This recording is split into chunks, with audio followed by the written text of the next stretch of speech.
गुरु जी का खालसा श्री वाहिगुरु जी की फतेह। जन्म साखी 10 गुरुओं की। सूरज प्रकाश ग्रंथ साखी गुरु हरगोबिंद साहिब जी की। पेदे खां ने सुबह जलंधर के पास जाना। गुरु जी के दरबार से अनादर करवाकर पेदे खां जब घर आया तो उसके दामाद आसमान खान ने उसको बताया कि कोई चोर हमारे घर से बाज, पोशाक और तलवारें चोरी करके ले गया है। पेदे खां ने कहा, यह चीजें भाई बिधि चंद गुरुजी के पास ले गया है, जिसलिए गुरुजी ने मुझे अपमानित करके अपने दरबार से निकाल दिया है। धन गुरु नानक। इससे हमारी इज्जत और रोजी दोनों गई है। इसके पश्चात पेदे खां ने अपने गांव के सभी पठान भाइयों को बुलाकर कहा कि गुरुजी ने मुझ पर मुठ लांदना लगाकर अपने दरबार में से निकाल दिया है।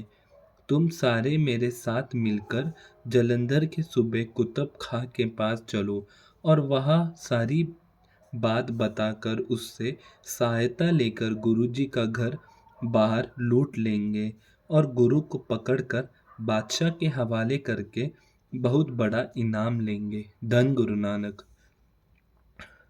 पेदे खां की यह लूट की और बादशाह के द्वारा बहुत बड़ा इनाम लेने की बात सुनकर सारे पठान पेदे खां के साथ तैयार होकर जलंधर पहुंच गए। सुबह को मिलकर पेदे खां ने कहा, श्री गुरु हरगोबिंद जी ने अपने पास बहुत से लुटेरे रखे हुए हैं। पहले उसने बादशाह का बाज चुराया, फिर काजी की लड़की निकाल कर ले गया, फिर बादशाह के 2 बहुमूल्य घोड़े चुराए और भागी होकर शाही सेना से लड़कर बहुत नुकसान किया। इन सब बातों को ध्यान में रखकर मैं इसी को शाही अपराधी और बागी समझकर छोड़ आया हूँ। अगर आप मेरी मदद करो तो इसको पकड़कर बादशाह से मुंह मांगा इनाम मिल जाएगा। मैं इनका बहुत नज़दीकी हूँ, मेरे सामने यह कुछ नहीं कर सकते। धन गुरु नानक। पेदे खां की बात सुनकर कुतुब खां ने कहा, गुरु ने तुझ पर बहुत उपकार किए हैं, तुम्हारा पालन पोषण किया है, मुंह मांगे खजाने पीने और पहनने को दिए। अब तुम उनको पकड़कर बादशाह से इनाम देना चाहते हो। यह तुम्हारी नमक हरामी और दोजक में जाने की निशानी है। पेदे खां ने कहा कि आपने मुझे पे ही झूठा साबित करके मेरी आशाओं पर पानी फेर दिया है। अब मैं सीधे लाहौर जाकर सारी बात बादशाह को बताऊंगा। कुतुब खां ने कहा कि मैं भी तेरे पीछे लाहौर जाकर बादशाह को सारी बात बताऊंगा। धन गुरु नानक। पेदे खां ने बादशाह से मिलकर सेना चढ़ानी। लाहौर आकर पेदे खां ने जब सारी बात गुरुजी के विरुद्ध बादशाह को भड़काने वाली बताई तो कुतुब खां ने उसकी बड़ी जोर से पोदता की।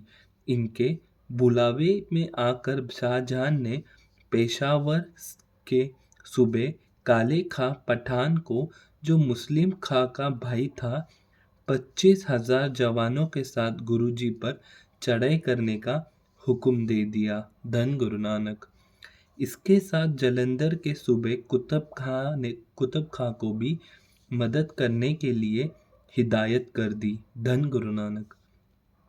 काले खां सूबा पेशावर मित्र अनवर खां खोजा, कुतुब खां सूबा जलंधर, पेदे खां और उसका दामाद आसमान खां, यह पांचों ही प्रमुख योद्धा 25,000 शाही दल लेकर लाहौर से करतारपुर को नगारों और वाद्ययंत्रों के साथ अली अली करते हुए गुरुजी को जिंदा पकड़ने या जान से मार देने के लिए चल पड़े।